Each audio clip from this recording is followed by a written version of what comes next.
Hello. Yeah. Good afternoon, everybody. Hello. Good afternoon. Hi, Abhinav. Hi. So today we are going to discuss about future of retail and e-commerce. And before that, I really have to set a context. In consumer economy, there are two major factors which drives the business. One is commoditization, where you have price-sensitive customers coming in, and you do compare of the products with different vendors. You have a kind of shortage of time. You go there in the online store or online marketplace, you buy the product, do the checkout, do the payment, and that's gone. And you are just waiting for the delivery. So that is the market of commodity.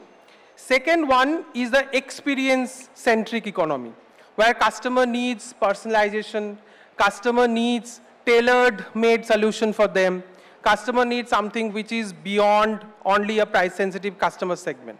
That's why a lot of D2C brands are now taking shape, the India, how they shop. The different kind of retails are coming with phygital concepts and concepts of different innovative ideas in their stores.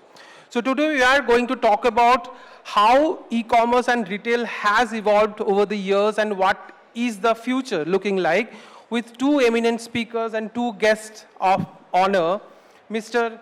Chirag Taneja, co-founder and CEO GoKwik, and Mr. Sreekanth, Chief E-commerce Officer, ShopperStop. I'll start with Sri.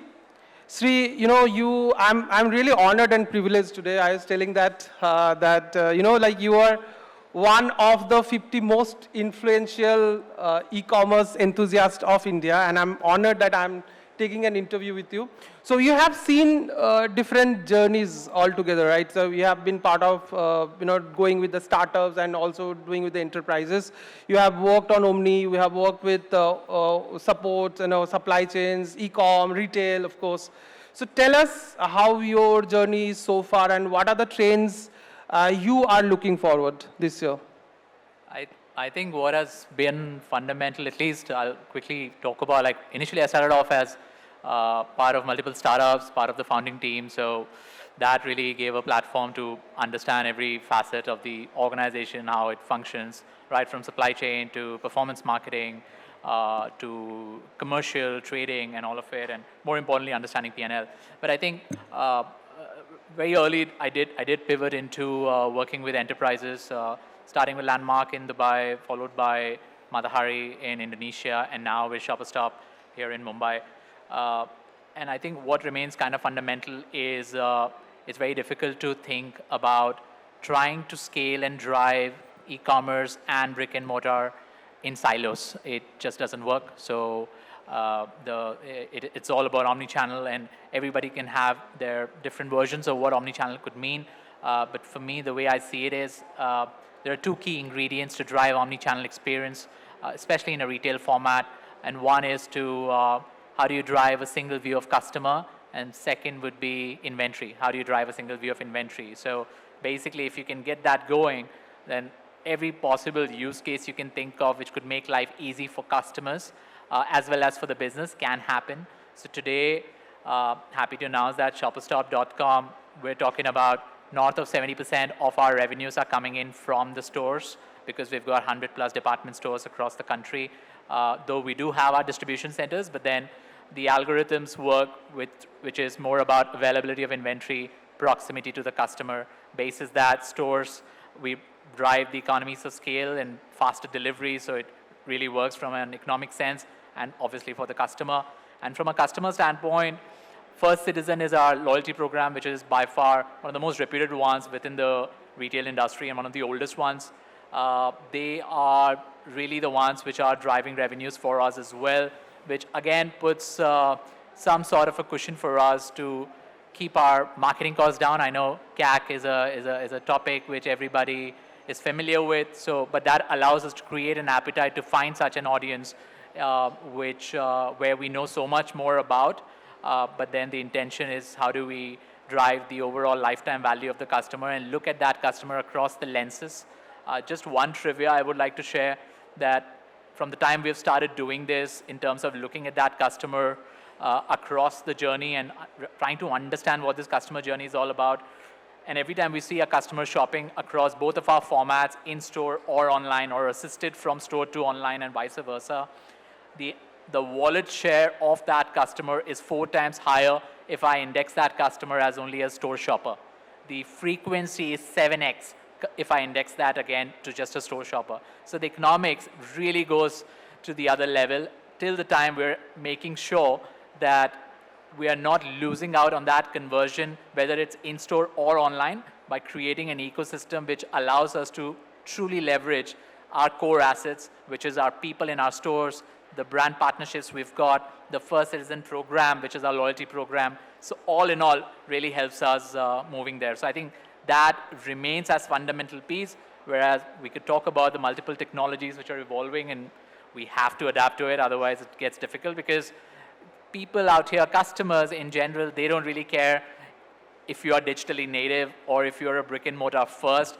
They like the experience which they find on Q-commerce. They expect the same from you. So for us, it is important to understand what our strengths are, and is there a way for us to manage that? And that's a constant endeavor for us and a pursuit which we continue to do. So yeah, that's where we stand today. Thank you. And I'll talk about some of the aspects you just covered right now. Before that, I'll move to Chirag. Chirag is, 3-time entrepreneur, started with Ketchup, then he was a revenue officer of Bombay Shaving Company, and now the co-founder of GoKwik. So you have, delivered AI search engine back in 2015. And we are talking about AI, ML, all those things now. So you kind of a visionary leader, which people needs today. As Sri just talked about, that it is not about online and offline, it is about the combination of the footfalls you are getting from all the channels. And you are an enabler for 1,500 brands, right? And you have seen different aspects of e-commerce, like from your experiences, and you have innovated so many things over the years. Tell us, how did you decide on, doing something like Ketchup that time, and now when you are doing GoKwik? So what are the major changes you are seeing in the industry? First of all, thank you for having me. Those are great words in terms of, all journeys look fantastic if you look at it from a decade's point of view. So I started in 2015, and, by far we started the journey with looking at, okay, what to eat as a problem statement is not solved. Whereas Zomato is solving for where to eat. And globally also many companies were solving, and I thought that's a high frequency problem and it can be solved via data, right? So that's where it started. No fascination with, okay, we wanted to do it via AI, etc., etc. It was very early days. And I think that trend continues, if you go back, even OpenAI started in 2016. So, when we see, actually it's like 5-7 years of effort has already gone in. And I think I have seen, commerce evolve. Post that, I went to Bombay Shaving Company, and there, I was looking at both marketplaces and direct to consumer. And it was very early days, for India. I continue to say that e-commerce is very early days for India as well. But in 2020, I was probably fortunate enough to actually see that direct to consumer will happen in the country. And, there was a lot of debate that, okay, it hasn't happened in China. Why should it happen in India? And here we are, where at least that question is no more asked to me. So we all live in the world where digital native brands are thriving, and now it's starting to flow to omnichannel as well. Brick and mortar brands want to become digital. So the world has moved a lot. Yeah. Having said that, we are still, I would say, still at step one. From an overall point of view, if India is 1 trillion retail, we are like 5-6%, 7% at best. Right. My sense is that in the next 5 years, we all will be surprised that, this number 7% will immediately shoot to 13 as Gen Z starts to earn and then start to spend. Their behavior is going to be very different from today's generation. And their shopping behavior is going to be very, very different. Right? So imagine, just to give you some stats, in China now, 50% of retail is online. First time ever this year it's going to happen. And after recession, like after pandemic and all.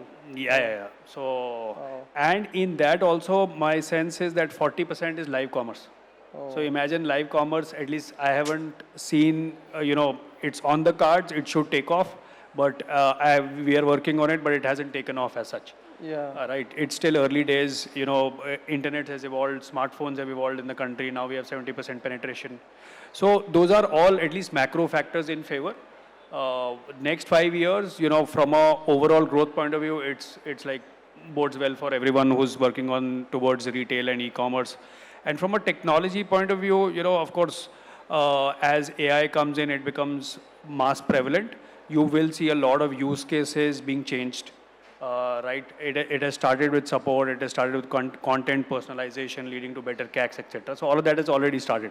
And by the way, AI is leading to, from a SaaS point of view, it's leading to no more selling of, seats as a software. You are now outcome oriented in terms of pricing. Okay, can you start solving tickets and charge per ticket? Right, that's where the world is starting to move to.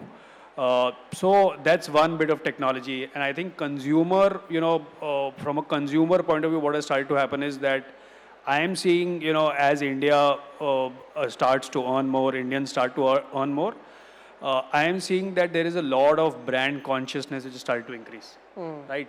So there is a lot of purpose in buying. It's not only about buying a commodity. Right. There is a lot of purpose in buying. How do you do that? How do you tell a story? How do we enable brands to tell that story online? Is now the future game. Now the future trend. Yeah, I just want to come to Sri.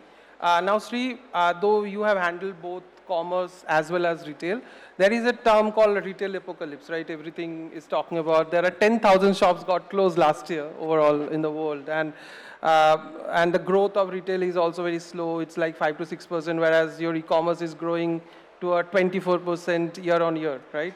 So one part of my brain says that if retail remains the fundamental shop where you will just go and buy with some catalog, a static catalog store will not fly. And another part of my brain, which is a good angel, says that, yeah, if you can have kind of experience center where you will go and you will have fun, you will learn things on the process, retail will survive with this kind of stiff competition. Because, as a human, you really cannot just talk to your artificial intelligence all over the day and, say, okay, I'll just buy it. You really need the social connect. So what's your take on, retail taking over online commerce, and how will you do that? Yeah, very interesting. See, I think it's all about coexisting. That's what my point was, because, and Chirag made a valid point here, right? He talks about the Gen Z, and when Gen Z start earning and how their behavior is going to be, we don't know, but we can only anticipate what it's going to be. Today's customer is more of millennials, let's be honest, right? The disposable income sits there, and we know their shopping behavior. So with that point, I think it is very important that it just can't be an e-commerce win for now and retail needs to go back, or we should not compare ourselves to some of the other countries where we've seen this happening. I think the way our GDP is, the way the growth story we talk about in India, it is for real. There is so much more penetration, even for us as a brand, we see within the country. We have been expanding into areas like Northeast. We've been going into Tier 2 cities as well, because we're seeing the market there. And more importantly, the premiumization which is really coming in, how we want to differentiate ourselves from every other shop which is available for the customers. So with that thought process, firstly, I do see a very strong future for retail, but you can't be complacent with the way things are today. So you need to also be prepared of what the next generation really wants, and even the today's generation, how they are evolving. So as I said, for us, the success is on Omnichannel. And I think one more very simple use case which could work across multiple categories is, again, something which you just talked about from an experience center standpoint. So if I pick up beauty as a category, maybe it's the best time for customers to explore new beauty products while they come into the store, get a makeover done. Once you are satisfied, the entire replenishment can happen online. It's as simple as that. And that goes for multiple other categories. Or let's say within fashion as well, we talk about never out of stock or core products. Core products don't change. A white shirt, a black shirt, a beige chinos, it will not change. This is what a man would want.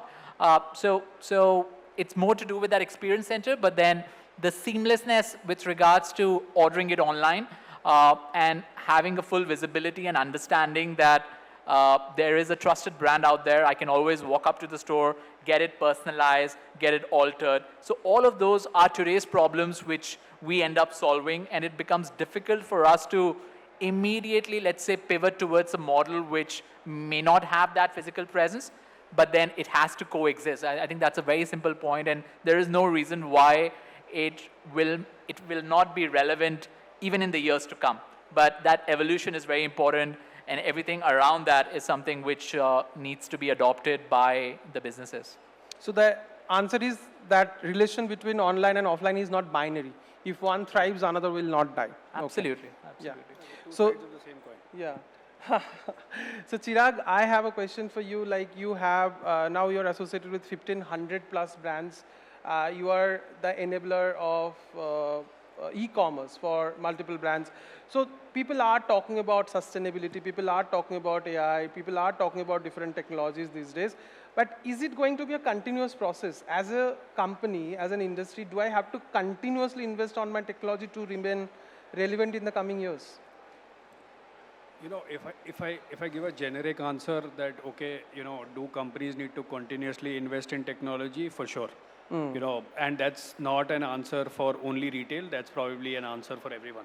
You know, we better adopt, we better ride the wave than, you know, fighting the wave.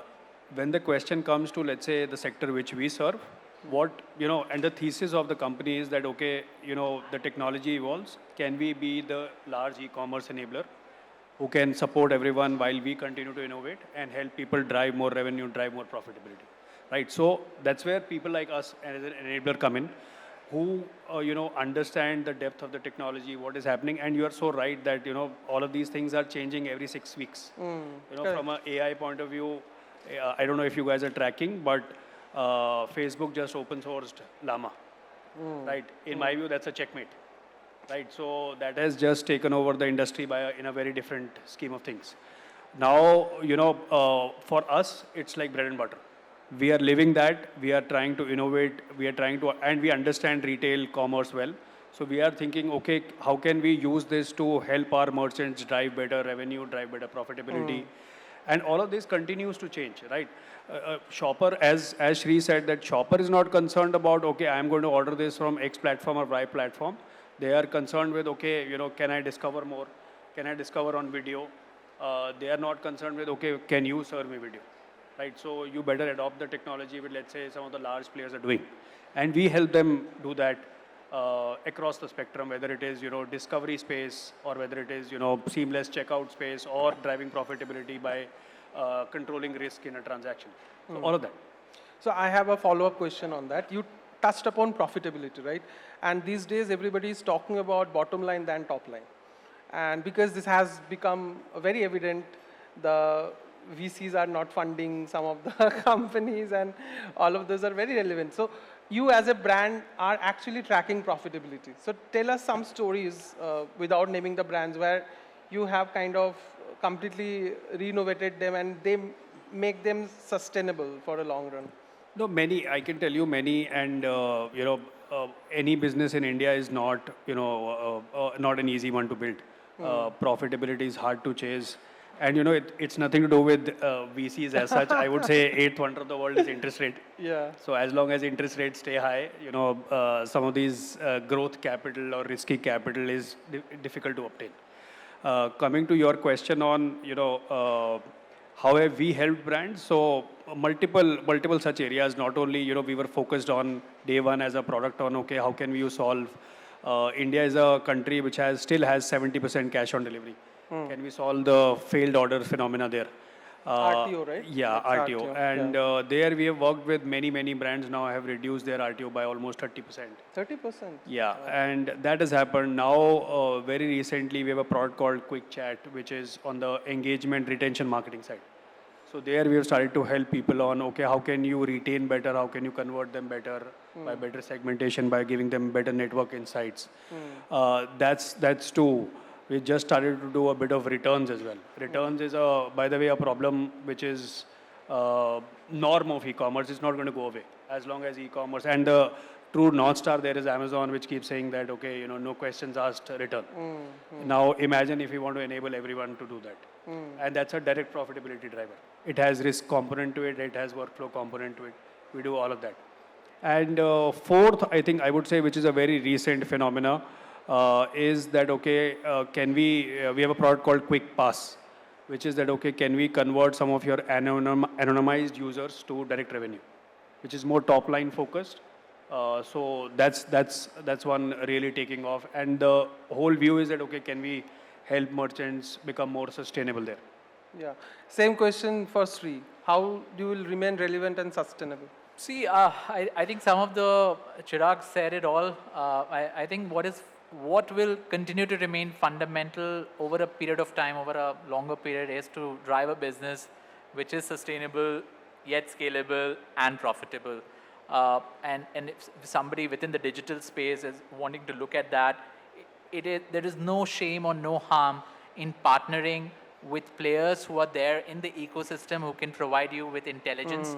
And not to endorse, Chirag is a very dear friend, but I've been partners with Chirag and GoKwik for over a year.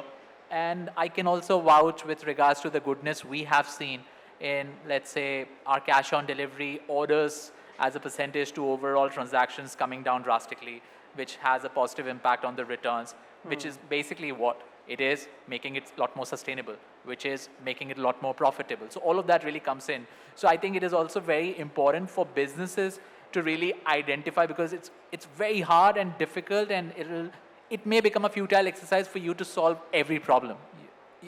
Let us worry about the problems which are direct to us. Let us work on the strengths we've got.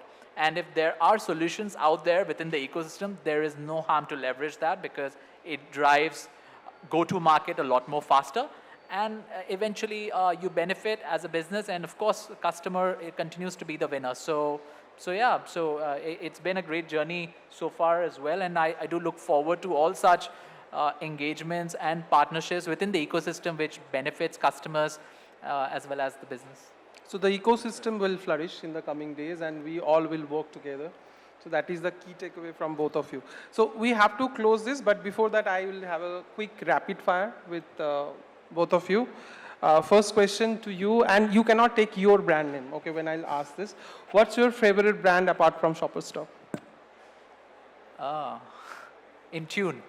Okay. What's your favorite technology company apart from GoKwik? Technology company. Meta. Meta, okay. You have already answered this, but I just want to understand online versus offline. Which one is preferred? It's a controversial one. See, online, I would say, because my title I want to says understand that. where your heart is. You should say digital. Yeah, see, at the end of the day, it's not always about the revenues, right? Because research online, purchase offline is a very strong phenomena which really works for us, because our customers are trying out our apps before they actually go to shop. And then there is, of course, the commerce side to it as well.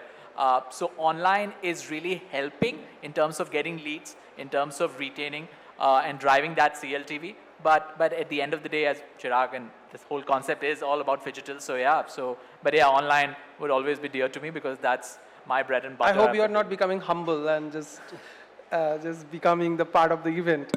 Okay, your question is performance marketing versus brand marketing. Oh, wow. I can't choose, it's a stage of the business. So you start with doing performance, but eventually you have to do brand. Brand. Thank you so much. So I think it was a great pleasure to have you here. And I hope that we had some meaningful conversation for all of you. And we'll work as an ecosystem. This is an ecosystem. We have come to a convention to discuss a lot of interesting topics, and we'll do more. Look forward for the rest of the events we are having today and tomorrow. Thank you so much. Thank you.